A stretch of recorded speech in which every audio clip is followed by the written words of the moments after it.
Hi everyone, कैसे हो आप सभी लोग। आई होप आप लोग अच्छे होंगे। मैं हूं राहुल जयसवाल एंड स्वागत करता हूं आप सभी का एक बार फिर हमारे यूट्यूब चैनल JR ट्यूटोरियल्स में। फ्रेंड्स, आज अगेन आपके सामने मोस्ट इंपॉर्टेंट साइंस का लेक्चर वीडियो लेकर आ चुका हूं दोस्तों, जिसमें आज के दिन हम लोग पढ़ने वाले हमारे 10th स्टैंडर्ड के लिए साइंस 1 सब्जेक्ट का एक और न्यू चैप्टर की शुरुआत करने जा रहे हैं दोस्तों, जिसका नाम है chapter number 4, heat effect of electric current. यानी कि इस तरीके से हम लोग का ये जो चैप्टर है बहुत ही ज्यादा इंपॉर्टेंट चैप्टर है, जिसमें हम लोग इलेक्ट्रिक जो करंट होता है ना, इलेक्ट्रिक करंट का क्या क्या तरीके का इफेक्ट क्रिएट होता है, उसमें हीटिंग इफेक्ट भी आ जाता है, इसमें मैग्नेटिज्म भी आ जाता है, magnetic effect of electric current भी हो गया। तो ये सभी चीज इस चैप्टर में है, जो कि बहुत ज्यादा मजेदार है और आपको बहुत ही ज्यादा अच्छा लगेगा पढ़ने में। तो आज हम लोग शुरुआत करने जा रहे हैं इस चैप्टर की, जो कि आप देख सकते हो लेक्चर नंबर 1 आज हम आपको कराने वाले हैं। और इस लेक्चर में कुछ बेसिक इंट्रोडक्शन, कुछ बेसिक कॉन्सेप्ट जो है रिलेटेड टू इलेक्ट्रिक करंट, वो सब चीज आज हम लोग को बताएंगे। तो वीडियो बहुत इंपॉर्टेंट है, वीडियो को एंड तक जरूर से देख लेना। और साथ ही में आप हमारे प्लेलिस्ट को भी चेक कर सकते हो, उसमें बहुत सारे वीडियोस ऑलरेडी हमने बना के रखे हुए हैं आप सभी के लिए। पूरा का पूरा चैप्टर्स एंड सिलेबस कंप्लीटेड है ऑलरेडी, तो आप प्लीज चेकआउट अच्छे से करते रहना, ठीक है।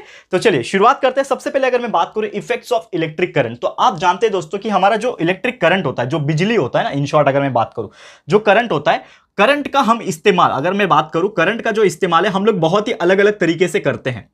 जैसे कि अगर आप देखोगे तो हम करंट का इस्तेमाल हीटिंग के तौर पे भी करते हैं, यानी कि हम करंट से गर्मी जो है, हीट जो है वो प्रोड्यूस कर सकते हैं। जैसे कि आप जानते हो कि एग्जांपल के तौर पे बात करूं, आपका हीटर होता है, ठीक है ना। हीटर क्या होता है, पहले के जमाने में, आज भी शायद यूज होता है, आई डोंट नो बहुत ज्यादा यूज होता है कि नहीं, लेकिन एक जमाना था जिसमें लोग जो है खाना वगैरह या फिर रोटियां वगैरह जो बनाते थे ना, वो हीटर के ऊपर बनाते थे, ठीक है ना, इलेक्ट्रिक हीटर जिसको बोलते हैं। तो बिजली का बटन बस चालू करो, वायर कनेक्टेड रहता है, बटन चालू करो और वो ऐसा तवे जैसा रहता था हीटर, वो गर्म हो जाता था, उस पर आप रोटियां सेक के रोटियां बना सकते हो, ठीक है ना। यानी कि आप बिजली का इस्तेमाल कर रहे, इलेक्ट्रिक करंट का इस्तेमाल करके क्या कर रहे हो, हीटिंग इफेक्ट को क्रिएट कर रहे हो। उसका एग्जाम्पल है हीटर। और भी इसका एग्जाम्पल अगर मैं बात करूं, हीटर के अलावा इलेक्ट्रिक आयरन होता है, जो प्रेस करते हैं ना हम लोग कपड़े को इस्त्री करते हैं, प्रेस करते हैं, दैट इज द आयरन। तो ऐसे बहुत सारे एग्जांपल्स आपको देखने मिलेंगे। फिर उसके अलावा करंट का और ज्यादा इस्तेमाल क्या होता है, आप एक चीज जानते हो कि हीटिंग के लिए इस्तेमाल होता है, लेकिन करंट का इस्तेमाल ना कूलिंग पर्पस के लिए भी होता है, ठीक है ना। आप बोलोगे कि सर ये तो पहली बार सुना, cooling effect of electric current. यार ऐसा कोई टर्म तो नहीं है, heating effect of electric current है, लेकिन ऐसा cooling effect of electric current नहीं है। लेकिन इसका एक फंडा है, अगर आप ध्यान से सोचोगे तो इसका एक फंडा है। क्या फंडा है कि आप बिजली का इस्तेमाल करके ठंडक प्रोड्यूस कर सकते हो, कूलनेस प्रोड्यूस कर सकते हो। बेस्ट एग्जांपल मेरे ऊपर लगा हुआ है जस्ट, ठीक है ना, अभी मैं वीडियो बना रहा हूं, आपको दिखेगा नहीं, लेकिन जस्ट मेरे ऊपर एयर कंडीशन लगा हुआ है, तो वो क्या कर रहा है, कूल कर रहा है। क्या कूल कर रहा है, ऑब्वियसली दैट इज सराउंडिंग जो है हमारा, उसको कूल कर रहा है। क्यों? क्योंकि जब वो चलता है उसमें एक गैस क्रिएट होती है, that is chlorofluorocarbon, you all know that, ठीक है ना। वो गैस जब निकलती है, रिलीज करती है, तो वो क्या होता है, टेम्परेचर को वो अडॉप्ट करता है, टेम्परेचर को धीरे धीरे स्लो डाउन करता है। सेम होता है हमारे रेफ्रिजरेटर, फ्रिज के अंदर बटन चालू किया, बिजली है, बिजली से लेकिन क्या प्रोड्यूस हो रहा है, ठंडक प्रोड्यूस हो रही है। तो कहीं ना कहीं वो कूलिंग इफेक्ट है।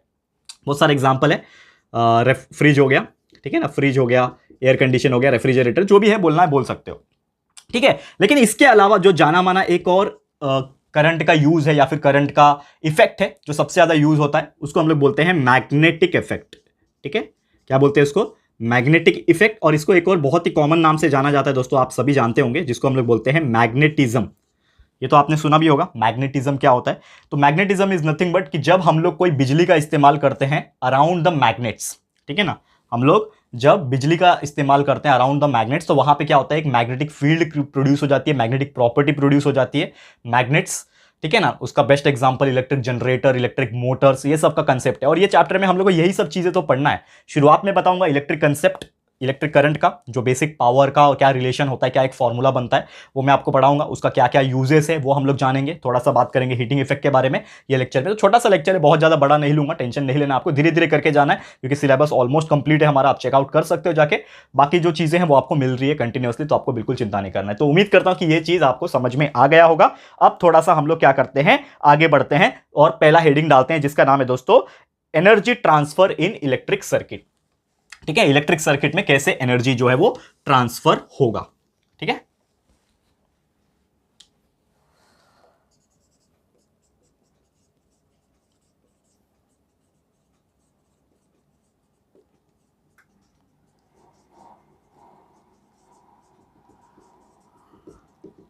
ओके, तो energy transfer in electrical circuit, अगर इसकी बात मैं करूं, इलेक्ट्रिकल सर्किट की अगर हम बात करें, तो इसमें होगा क्या। अगर हम बात करें, बहुत सिंपल सा फंडा है कि इलेक्ट्रिकल जो सर्किट होता है ना, इलेक्ट्रिकल सर्किट, उसमें कैसे एनर्जी जो है वो ट्रांसफर होती है, कैसे एनर्जी को धीरे धीरे ट्रांसफर किया जाता है, ये सभी चीज हम लोग यहां पे पढ़ेंगे। तो उसके लिए अगर हम बात करें, आप सभी जानते हैं कि कहीं ना कहीं बिजली इज नथिंग बट पावर, आपको पता है ना, power that is current is nothing but power. तो अगर हम पावर का जो इलेक्ट्रिकल पावर जिसको हम लोग बोलते हैं, और ये आपने शायद 9th में कंसेप्ट पढ़ा होगा इलेक्ट्रिक पावर का, तो अगर हम सिंपल तौर पे उसकी बात करें, power is nothing but electrical power, ठीक है ना, ये तो सभी आप जानते होंगे,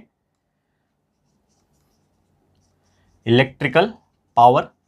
तो P is nothing but electrical power, और इसको अगर हम डिफाइन करें तो इलेक्ट्रिकल पावर मतलब क्या होता है, एनर्जी अपॉन टाइम, यानी कि कितना अमाउंट ऑफ एनर्जी जो है वो लग रहा है और कितना टाइम लग रहा है, उसके हिसाब से जो रेशियो आएगा, it is nothing but the power. तो हमने एक चीज पढ़ा था बचपन में भी, बचपन मतलब यार 8, 9, 10th में आपने अगर ध्यान दिया होगा तो आपको एक चीज जरूर से याद होगा कि हमने एक डिफाइन किया था एक तरीके से कि power is nothing but the work done per unit time, ठीक है ना। हमने एक चीज डिफाइन किया था, अगर आपको याद होगा, ये फॉर्मूला थोड़ी देर के लिए आप भूल जाओ और 8 और 9 के फ्लैशबैक में चले जाओ, जो हमने थोड़ा सा डिस्कस किया है, और आप जाके देख सकते हो, हमारे 9 के वीडियोस भी अवेलेबल है प्लेलिस्ट के अंदर। तो आपको अगर याद होगा कि हमने एक डेफिनेशन बोला था पावर के रिलेटेड, क्या होता है power, power is nothing but the work done per unit time. तो आप देखोगे तो आप बोलोगे कि सर आप बोल रहे हो कि work done per unit time, पर आपने लिखा है एनर्जी पर यूनिट टाइम। तो work done is nothing but what, energy. हमको पता है कि जितना भी वर्क डन होता है वो क्या होता है, एनर्जी के बराबर ही होता है। तो work done per unit time लिख लो या फिर एनर्जी पर यूनिट टाइम लिख लो, बात तो एक ही है, यानी कि electrical power is nothing but energy upon time. ये आपको समझ में आ गया कि पावर मतलब क्या हो गया, एनर्जी अपॉन टाइम। अब एनर्जी जो होता है, एनर्जी जो होता है वो क्या होता है, it is nothing but the potential difference between the two object, two body. तो समझ लो कोई दो बॉडी है ए और बी का, तो उसका बीच का पोटेंशियल डिफरेंस कितना होगा, वी ए बी होगा। समझ में आ रहा है। अभी मैं बात करूं एनर्जी की, तो what do you mean by energy, energy is nothing but the potential difference. और पोटेंशियल डिफरेंस को हम लोग कैसे डिनोट करते हैं, वी से डिनोट करते हैं। तो समझ लो कोई दो ऑब्जेक्ट है, ए से लेके बी तक का पोटेंशियल डिफरेंस, तो मैं इसको लिखूंगा ए बी, ठीक है। तो energy is nothing but the potential difference between two object, लेकिन साथ में उसका चार्ज भी उसके साथ में आ जाता है, दैट इज क्यू, कूलम, ठीक है ना। क्यू फॉर चार्ज, उसका यूनिट होता है कूलम। तो यानी कि पोटेंशियल डिफरेंस मल्टीप्लाई बाय हम लोग क्या बोल सकते हैं, चार्ज, और नीचे क्या आ जाएगा, टाइम। टाइम के लिए हम लोग यूज करते हैं स्मॉल लेटर टी। इतना समझ में आ रहा है, बहुत सिंपल सा डेरिवेशन है, छोटा सा डेरिवेशन, एक फॉर्मूला अराइज होगा इस चीज से, तो आपको समझ में आ जाएगा। तो मैंने क्या बोला, electrical power is nothing but the work done per unit time, यानी कि एनर्जी पर यूनिट टाइम, ठीक है ना। इसको मैं ऐसे भी लिख सकता हूं, electrical power P is equal to electrical power is equal to work done per unit time, और इसका सेम मतलब हुआ एनर्जी अपॉन टाइम, यानी कि VAB यानी voltage, potential difference across AB multiply by charge upon time. अब आपको एक चीज पता होगा, अगर आपको ध्यान में होगा एक चीज, तो हमने बचपन में यानी 8th या 9th में एक और कंसेप्ट पढ़ा था। क्या कंसेप्ट पढ़ा था कि जो करंट होता है इज नथिंग बट चार्ज पर यूनिट टाइम। जो करंट होता है, कोई भी इलेक्ट्रिक करंट, जो चैप्टर का नाम भी है इलेक्ट्रिक करंट, तो कोई भी करंट जो होता है वो होता है चार्ज पर यूनिट टाइम। तो Q अपॉन T जो है, ये क्या है, I है। तो ये जो Q है और नीचे T है, तो ये Q अपॉन T के जगह पे मैं क्या लिख सकता हूं, I लिख सकता हूं। तो ये VAB वैसे का वैसे ही रहेगा, और ये जो Q अपॉन T है इसके जगह पे मैं क्या लिख सकता हूं, करंट लिख सकता हूं, यानी I लिख सकता हूं। समझ में आ रहा है ये चीज। इतना क्यों लिखा, क्योंकि Q अपॉन T क्या होता है, I होता है, करंट होता है। इतना आपको समझ में आ गया होगा, यानी कि voltage across AB multiply by current is nothing but the electrical power. इतना समझ में आ गया, इलेक्ट्रिकल पावर बहुत इजी है, यहां तक आपको बहुत अच्छे से समझ में आ गया होगा। अब एक और चीज मैं बात करूं कि अगर हम हीटिंग इफेक्ट की बात करें, या फिर हीट लेता हूं मैं, समझ लो H फॉर हीट, ठीक है, heat is equal to H। तो अगर मैं हीट एनर्जी की बात करूं, तो हीट एनर्जी क्या होता है, it is nothing but the power multiply by time, यानी कि कितना ज्यादा पावर कंज्यूम हो रहा है कितने टाइम के हिसाब से, वो क्या बताता है, आपका हीटिंग इफेक्ट बताता है। हीटिंग इफेक्ट बता देगा, यानी कि H is equal to P multiply by T। मैं लिख सकता हूं यहां पे H is equal to P multiply by T, मैं ऐसा लिख सकता हूं। अब आप एक चीज देखो, अब इसको ना इक्वेशन नंबर 1 में नाम दे देता हूं, ठीक है ना, नाम देना इंपॉर्टेंट है क्योंकि कंफ्यूजन ना हो। तो H is equal to P multiply by T है। अब P का जो वैल्यू है वो मुझे पता है, क्या है, VAB मल्टीप्लाई बाय I, यानी ये P की जगह पे मैं लिख सकता हूं VAB मल्टीप्लाई बाय I, यानी कि मैं P के जगह पे लिख देता हूं VAB मल्टीप्लाई बाय I, ठीक है। और ये T यहां पे पहले से ही है, यानी मल्टीप्लाई बाय T। और ये चीज कहां से आया, फ्रॉम इक्वेशन नंबर 1। कहां से आ रहा है ये चीज, इक्वेशन नंबर 1 से आ रहा है। तो ये हमने लिख लिया। देखो ध्यान से सुनो, तभी मजा आएगा लास्ट में, तभी मजा आएगा, ध्यान से सुनो। तो VAB यानी voltage across AB multiply by current multiply by time. अब किसका वैल्यू हो गया, ये H का वैल्यू हो गया, यानी हीटिंग इफेक्ट ऑफ पावर या फिर heating effect of electric current का ये चीज क्या हो गया, वैल्यू हो गया। लेकिन हमने एक चीज बचपन में पढ़ा था, फिर से मैं बार बार बचपन बोल रहा हूं एक्चुअली, लेकिन बचपन नाम का कोई चीज नहीं है। बचपन यानी कि जस्ट आपने इसके पहले के जो स्टैंडर्ड 8, 9 जो पढ़े हैं, उसमें आपने according to the Ohm's law, Ohm's law आपने पढ़ा होगा, ओम्स लॉ। तो ओम्स लॉ का डेफिनेशन था V is equal to I into R, यानी voltage equal to current multiply by resistance. यानी कि अगर मुझे ये करंट के जगह पे कुछ वैल्यू निकालना होगा तो मैं कैसे लिख सकता हूं, इसको मैं ऐसे भी लिख सकता हूं, इसको मैं ऐसा भी लिख सकता हूं। V is equal to I R है, तो I का वैल्यू क्या हो जाएगा दोस्तों, V अपॉन R हो जाएगा। V is equal to I R है, तो सिर्फ मुझे I का वैल्यू चाहिए, करंट का वैल्यू चाहिए, तो R इधर चले जाएगा, तो V अपॉन R हो गया। और V क्या रहेगा, AB रहेगा। V क्या रहेगा मेरा, AB रहेगा ना, वोल्टेज अक्रॉस AB। ठीक है, अब मैं क्या करता हूं, इसका मैं नाम दे देता हूं सेकेंड, नहीं इसको सेकेंड दे देता हूं, और इसको मैं नाम दे देता हूं थर्ड, इसको मैं नाम दे देता हूं थर्ड। अब मैं लिखता हूं ये वाला कंसेप्ट वापस से, H इज इक्वल टू क्या था, H is equal to V AB multiply by I multiply by T था हमारे पास। लेकिन ये जो I है, ये I के जगह पे मैं V AB अपॉन R लिख सकता हूं। I का वैल्यू क्या है हमारे पास, V AB अपॉन R है, तो ये I के जगह पे मैं क्या लिख सकता हूं अभी, V AB अपॉन R, यानी V AB अपॉन R लिख सकता हूं। और इसके पास पहले से ही था ना मल्टीप्लाई में T, तो ये T इधर लिख सकता हूं। और ये चीज कहां से आया, ये आया फ्रॉम 2 एंड 3।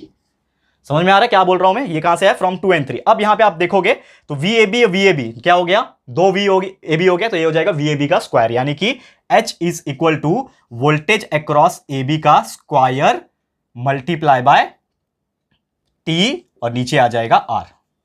समझ में आ रहा है मैं क्या बोल रहा हूं, कि ये क्या हो गया यहां पे, that is V square multiply by T upon R। ये क्या बन गया, एक फॉर्मूला बन गया मेरा।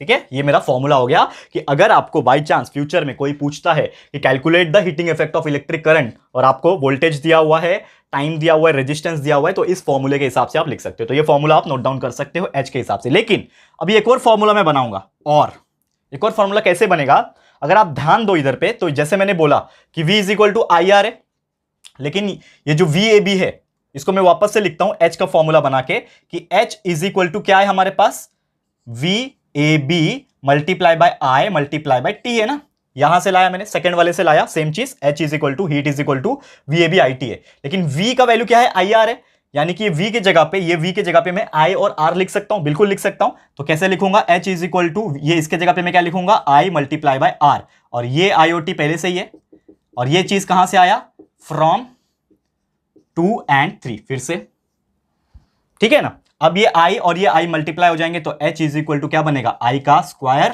और ये R और ये T। तो ये क्या बन गया दोस्तों, एक और फॉर्मूला बन गया, क्या बन गया, H is equal to I square RT। क्या बन गया, H is equal to I square, देखो अच्छे से लिखता हूं वापस से, थोड़ा मिसमैच हो गया, अच्छे से लिखता हूं, देखो H is equal to I square RT। ठीक है, यानी कि करंट का square multiply by resistance multiply by time. Clear है, तो उम्मीद करता हूं कि ये चीज भी आपको बहुत ही इजीली अच्छे से समझ में आ गया होगा। तो this is the formula for calculating the heating effect of electric current. समझ में आ गया, बहुत ही सिंपल है, क्लियर है। तो ये था दोस्तों हमारा पहला डेरिवेशन आज के लिए। तो उम्मीद करता हूं कि ये चीज आपको बहुत ही इजीली समझ में आ गया होगा। अब क्या करेंगे हम लोग, अब थोड़ा सा इसको मैं रफ करता हूं, अब जाते हैं कुछ फॉर्मूला के ऊपर। फॉर्मूला आपने पढ़ लिया, अब जाते हैं कुछ सिंबल्स एंड कुछ यूनिट्स के ऊपर। अब मैं इसका यूनिट भी आपको बताऊंगा। ये हमने पढ़ लिया सब, इसको आप स्क्रीनशॉट लेते जाना, अगर आपको अच्छा लग रहा होगा इसको आप लिख सकते हो तो लिख लो, नहीं तो स्क्रीनशॉट ले सकते हो, नोट्स काम आ जाएगा आप लोग को।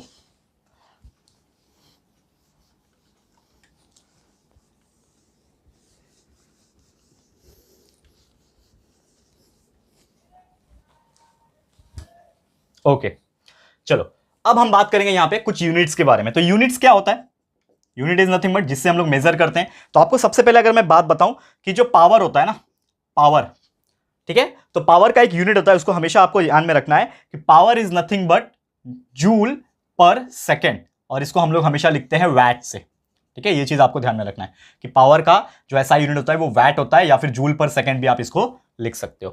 क्लियर है, इसका कैसे बना फॉर्मूला बता देता हूं वो भी। पावर इज इक्वल टू क्या था, एनर्जी अपॉन टाइम था ना। एनर्जी का यूनिट क्या होता है, जूल, टाइम का यूनिट क्या होता है, सेकंड, यानी कि हो गया जूल पर सेकंड, और जूल पर सेकंड को ही वैट के नाम से जाना जाता है। याद रहेगा, बहुत ही सिंपल है, यानी कि फिल इन द ब्लैंक्स वगैरह में पूछा जाता है कि what is the unit of power, तो पावर का यूनिट होता है या तो जूल पर सेकंड या तो आप वैट लिख सकते हो। क्लियर है, तो कभी कभी ज्यादा होता है तो किलोवैट भी होता है, KW बोलते हैं, किलोवैट। ठीक है ना, किलोवैट मतलब बहुत ज्यादा होता है ना, 1 kilowatt is equal to 1000 watt. ये एक बेसिक कन्वर्जन है, ये भी आप याद रख सकते हो, ठीक है, आगे जाके हायर स्टैंडर्ड में आपको काम आएगा। क्लियर है? तो उम्मीद करता हूं कि ये चीज आपको समझ में आ गया होगा। ठीक है, अब नेक्स्ट टॉपिक ले लेते हैं जिसका नाम है heating effect of electric current. बहुत ही सिंपल एंड साधारण सा टॉपिक जो हमने ऑलरेडी आपको स्टार्टिंग में ही बता दिया कि किस प्रकार होता है। ठीक है, तो heating effect of electric current हम लोग हेडिंग डालेंगे।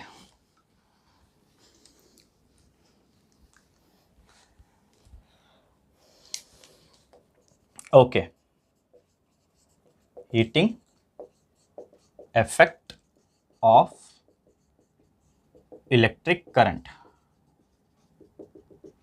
ओके, अब ये heating effect of electric current की अगर हम बात करें, बहुत ही सिंपल सा फंडा है। क्या होता है इसका फंडा कि आप एक चीज जानते हो कि कभी भी अगर करंट से यानी बिजली से, इलेक्ट्रिक करंट से अगर कोई भी हम लोग अप्लायंसेस चला रहे हैं, अप्लायंस यानी कि क्या हो रहा है, कोई भी इलेक्ट्रिकल इक्विपमेंट हो सकता है, इलेक्ट्रिकल अप्लायंस हो रहा है, और उसके वजह से अगर उसमें से हीट प्रोड्यूस हो रहा है, अगर उसमें से उसके वजह से हीट प्रोड्यूस हो रहा है, तो हम लोग क्या बोलेंगे उस डिवाइस को या फिर उस प्रिंसिपल को हम लोग क्या बोलेंगे, heating effect of electric current. There are so many examples which I had already told you. क्या बोला था मैंने कि सबसे बेस्ट एग्जांपल होता है हीटर। ठीक है, फिर अगर मैं एग्जांपल की बात करूं, इलेक्ट्रिकल कुकर भी होता है, आपने सुना होगा कि नहीं पता नहीं, इलेक्ट्रिकल कुकर। ठीक है, फिर इसके अलावा अगर हम बात करें, इलेक्ट्रिक आयरन होता है। ठीक है, इलेक्ट्रिक आयरन जिससे हम लोग स्त्री वगैरह करते हैं। फिर गीजर होता है, आप सभी जानते हैं पानी गर्म करने के लिए गीजर। ठीक है, these are some example of heating effect of electric current, जो कि बहुत ही साधारण सा टॉपिक है, बहुत ही मतलब इसका जो फंडा होता है बहुत ही ज्यादा सिंपल है। ठीक है, तो नॉर्मली क्या होता है कि इलेक्ट्रिक सर्किट में आपका जब एक इलेक्ट्रिक सर्किट होता है, अब आपको सवाल भी आता होगा ना कि यार ये जो हीटिंग इफेक्ट है वो प्रोड्यूस कैसे किया जाता है। तो आपको एक चीज बता दूं, इसका थोड़ा कंसेप्ट। क्या कंसेप्ट होता है कि जब भी एक इलेक्ट्रिकल सर्किट होता है तो उसमें डाला जाता है रेजिस्टर। अब रेजिस्टर क्या होता है, आपने इलेक्ट्रिक सर्किट का डायग्राम तो 9th स्टैंडर्ड में देखा होगा। तो लेट्स सपोज ये मेरा एक नॉर्मल सा इलेक्ट्रिक सर्किट है। ठीक है, एक नॉर्मल सा बहुत ही साधारण सा एक इलेक्ट्रिक सर्किट है ये। ठीक है ना, ये मैंने बना दिया।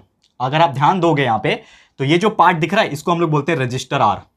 रजिस्टर बोलते हैं रेजिस्टेंस जिसको हम लोग बोलते हैं। तो रजिस्टर आर मैंने लगा दिया, ये आपका की है, ये आपका सेल है, प्लस माइनस एक की लगा दो, चाहिए तो एक की लगा दो यहाँ पे। ठीक है ना, स्विच की बोलते हैं ना इसको, की या फिर स्विच जो भी बोलते हैं। ये आपका बैटरी है, सेल है, और ये आपका एक रजिस्टर है। ठीक है ना, ये क्या है, एक रजिस्टर है। तो मुझे एक सिंपल सा लॉजिक बताओ, अब यहाँ पे ध्यान से देखना थोड़ा सा। अगर मैं एक की को क्लोज कर दूं, ये की को क्या कर दूंगा मैं यहाँ पे क्लोज कर दूंगा, की क्या हो गया, क्लोज हो गया। यानी कि अब मेरा जो इलेक्ट्रिसिटी है वो पास होगा from the lower potential to higher potential, यानी कि आपका जो नेगेटिव से पॉजिटिव टर्मिनल तक जो इलेक्ट्रिक करंट है वो फ्लो होगा। ठीक है, अब ये जब इलेक्ट्रिक करंट जो फ्लो होगा, यहां पे आप ध्यान दो कि जब भी समझ लो करंट आ रहा है, अब करंट जब आएगा यहां पे, तो जो करंट है, अगर एक वायर सीधा होता तो जो करंट होता वो सीधा सीधा यहां से पास होके चला गया होता। यानी कि जो भी करंट आ रहा है वो सीधा सीधा आया, पास होके चला गया, सिंपल तरीके से। समझ में आ रहा है? एक बिजली है, बिजली करंट आ रही है, ये आपका एक वायर है। ठीक है, एक करंट आ रहा है, बिजली सीधा सीधा आके इधर से जाके निकल गया। कितना टाइम लगा होगा, समझ लो 1 सेकंड लगा होगा, वो निकल के चला गया फटाफट से। तो जब मुझे बताओ कि जब करंट जब इसके अंदर से क्या बोलते हैं उसको, घुस के चला गया, ठीक है ना, पास होकर ट्रैवल करके चला गया, तो इसके अंदर हीट प्रोड्यूस हुआ रहेगा ऑब्वियसली, क्योंकि यार करंट जहां पे भी होता है, बिजली जहां पे भी होती है, वहां थोड़ा सा हीट जरूर प्रोड्यूस होता है। जैसे कि आप बल्ब हो, एक बल्ब ले लो, बल्ब को थोड़ा सा टच करके देखना, थोड़ा गर्म हो जाता है। क्यों गर्म हो जाता है? क्योंकि बिजली कंटिन्यूस वहां से जब पास होती है तो वो चीज गर्म हो जाती है। तो अगर वायर सीधा था तो उसमें से करंट फटाफट पास हो जाएगा, तो जितना गर्म होना चाहिए उतना गर्म होगा क्या? नहीं। लेकिन आपने यहां पे क्या लगा दिया, एक रजिस्टर लगा दिया। और रजिस्टर का मतलब क्या होता है, बहुत सारे वाइंडिंग्स ऑफ वायर, ऐसे बहुत सारे वाइंडिंग्स होते हैं वायर्स के। आपने अगर देखा होगा रजिस्टर रियल में, टीवी वगैरह कभी खोले होंगे ना, तो आपको पता चला होगा ऐसे ब्लू ग्रीन ऐसा अलग अलग कलर का रजिस्टर्स होते हैं, उसमें भी कोड होते हैं। ठीक है ना, रेड कलर का, ऑरेंज कलर का, कभी और पढ़ेंगे हम लोग आगे जाके, शायद 12th में ये सब टॉपिक्स आएंगे तो आपको पढ़ाएंगे, कोई टेंशन नहीं लेना है। ठीक है, लेकिन कंसेप्ट पे ध्यान दो, हमारा जो मेन है खासियत चैनल का, हम आपको कंसेप्ट बताते हैं, डीप में घुस के बताते हैं। ठीक है ना, तो यहां पे जो चीज हम लोग बता रहे हैं यहाँ पे, कि जो समझ लो करंट यहां से आया, इधर से आया और यहां तक आया जब भी, तो यहां से आने के बाद वो फ्लक्चुएट करने लगा, क्योंकि वायर इतने सारे हैं ना, जिगजैग वायर है, तो उसके अंदर से वो जाएगा, फिर वो यहां तक आएगा। यानी कि इसके दौरान इसने बहुत ज्यादा टाइम ले लिया, क्योंकि अगर ये वायर सीधा होता तो फटाफट से करंट घुस के चला जाता, ये साइड से ये साइड चला जाता। लेकिन ये वायर टेढ़ा मेढ़ा है, इसी की वजह से यहां पे जो करंट था वो ज्यादा टाइम तक रुका होगा। एंड जब करंट ज्यादा टाइम तक रुकेगा वहां पे इलेक्ट्रिक करंट, तो ऑब्वियसली ये पोर्शन में हीट ज्यादा प्रोड्यूस होगा, और इसीलिए तो दोस्तों क्या लगाया जाता है, रजिस्टर लगाया जाता है, किसमें, जिसमें भी हमें हीट प्रोड्यूस करना होता है। यानी कि जितने भी डिवाइसेस जो दिख रहे हैं आपको, इसमें क्या होंगे, रजिस्टर्स लगाए जाते हैं ताकि उस जगह पे हीट ज्यादा प्रोड्यूस हो सके, क्योंकि बिजली वहां पे रुक रुक के जाएगी। तो जब ज्यादा हीट प्रोड्यूस होगा तो ऑब्वियसली हमारा क्या प्रोड्यूस होगा, heating effect of electric current जो है वो प्रोड्यूस होगा। ठीक है ना, तो इसीलिए इसको क्या बोलते हैं हम लोग, heating effect of electric current बोलते हैं। क्लियर है, तो उम्मीद करता हूं कि ये चीज समझ में आ गया होगा। एग्जांपल्स के तौर पे बहुत सारे हैं, जैसे इलेक्ट्रिक कुकर हो गया, इलेक्ट्रिक बल्ब हो गया, बल्ब तो मैं भूल ही गया था, ठीक है, इलेक्ट्रिक बल्ब हो गया, वाटर बॉयलर्स हो गए, ठीक है। तो ये सभी चीज बहुत ज्यादा इस्तेमाल किए जाते हैं, ठीक है ना, आपको हमेशा के तौर पे याद रखना है। ठीक है, तो जैसे हीटर जो होता है या फिर हीटर कुकर की अगर मैं बात करूं, इसमें ना रजिस्टर के तौर पे ना एक मटेरियल यूज किया जाता है जिसको बोलते हैं नाइक्रोम। तो मैं आपको ये भी बता देता हूं, ठीक है ना, जो हीटर या फिर कुकर होता है ना, इसमें ना नाइक्रोम का वायर जो है, नाइक्रोम का जो वायर है एज ए रजिस्टर इस्तेमाल किया जाता है। ये चीज ध्यान में रखना, ये fill in the blanks MCQs में ज्यादातर पूछता है कि मुझे बताओ कि हीटर में या फिर इलेक्ट्रिक कुकर में कौन सा मटेरियल यूज किया जाता है रजिस्टर के तौर पे, तो किसका यूज किया जाता है, नाइक्रोम का यूज किया जाता है, ये आपको ध्यान में रखना है। ठीक है, वैसे इलेक्ट्रिकल बल्ब आपको जानते ही होंगे, ठीक है ना। डायग्राम अगर मैं बनाने की कोशिश करूं इलेक्ट्रिक बल्ब का, तो आपने देखा होगा कि इलेक्ट्रिक बल्ब के अंदर ना इस प्रकार का ना फिलामेंट होता है, पतला सा एक वायर होता है, ठीक है ना, वो हमेशा जल जाता है। आपने पुराने जमाने वाला बल्ब अगर देखा होगा, पीला पीला जो लाइट आता था ना, हेलोजन बल्ब बोलते थे शायद, ऐसा कुछ नाम होता था, लेकिन एक्चुअल में वो हेलोजन नहीं होता था, समथिंग एल्स होता था। तो इसके अंदर जो छोटा सा पतला सा वायर होता ना, ये किसका बनता है, टंगस्टन का बनता है, याद में रखना, किसका बनता है दोस्तों, टंगस्टन का। तो टंगस्टन भी एक क्या है, रजिस्टर मटेरियल है जो कि इस्तेमाल किया जाता था ताकि हीट जो है प्रोड्यूस किया जा सके। मतलब एक्चुअली बल्ब हीट प्रोड्यूस करने के लिए नहीं होता था, वो तो रोशनी के लिए होता था, लेकिन वो बल्ब बहुत हीट होता था, यानी उसके ऊपर आप अंडा फोड़ के डाल दो ऑमलेट बन जाएगा उसका। मतलब जोक मार रहा हूं, लेकिन सच में मत डालना, ठीक है ना। तो ये चीज आपको समझ में आ गया होगा, ठीक है, क्लियर है। और लगभग उसका टेम्परेचर कितना जाता है, 3400 डिग्री सेल्सियस तक इसका जो टेम्परेचर है वो जाता है, ठीक है, 3400 डिग्री सेल्सियस तक उसका जो टेम्परेचर है वो जा सकता है। उसके अंदर का जो वायर है ना, टंगस्टन का जो वायर है ना, उसकी बात कर रहा हूं, ठीक है, इसकी मैं बात कर रहा हूं। टंगस्टन का वायर 3400 डिग्री सेल्सियस तक जाता है, उसके बाद वो मेल्ट हो जाता है। क्लियर है, तो ये चीज उम्मीद करता हूं कि आपको ये चीज समझ में आ गया होगा, ठीक है। तो यही था दोस्तों कुछ heating effect of electric current के बारे में टॉपिक जो मैंने आपको एक्सप्लेन किया, और उम्मीद करता हूं कि आपको ये चीज बड़ी आसानी से बहुत ही अच्छी तरीके से समझ में भी आ गया होगा, ठीक है। तो आज का लेक्चर बस यहीं पे स्टॉप करूंगा मैं, क्योंकि बहुत सारी चीजें आज डिस्कस मैंने कर दिए, क्योंकि पहला लेक्चर है, थोड़ा आराम से जाएंगे, कोई घाई नहीं है हमें, बहुत सारा चीजें हमने ऑलरेडी बना के रखा हुआ आपके लिए, तो आप प्लीज प्लेलिस्ट को चेकआउट करते रहो,